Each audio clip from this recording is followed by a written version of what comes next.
did the survey of this wooden vessel. It's a modern fishing vessel that I think is from the remains. It looks like it's been dynamited, maybe,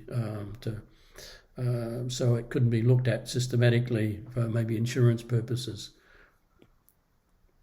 So that's from the group of about 6 of us working 3 dives a day for over 2 weekends that we needed to put this together. So it's an accurate site plan,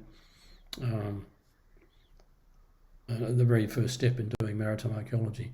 Another project we've done in Hong Kong is the area off of Town Island, where a diver told us about material that he was finding. So we went there over a few periods of time.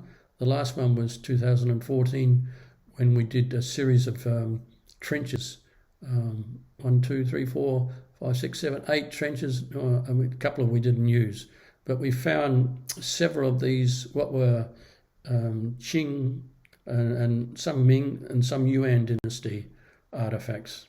Here you can see some of the group members doing the work underwater, doing baseline offset, recording every artifact with a number put into a box, a container or plastic bag, and brought up like that.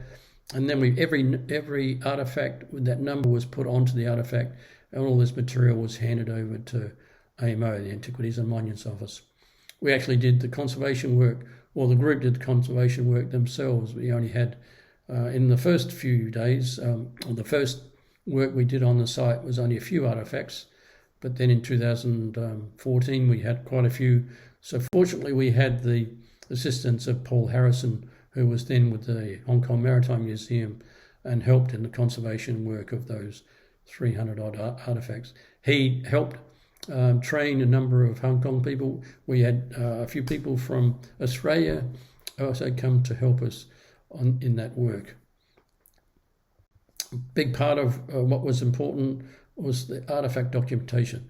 This was a project, was a disturbance project. We excavated, we didn't actually dig. The soil material was found on the seabed, and we recovered those 340 artifacts, and several of them were drawn up like this very important part of putting a report together that we're able to show how these artifacts looked, and any sort of markings on them were carefully looked at and drawn up in the drawings.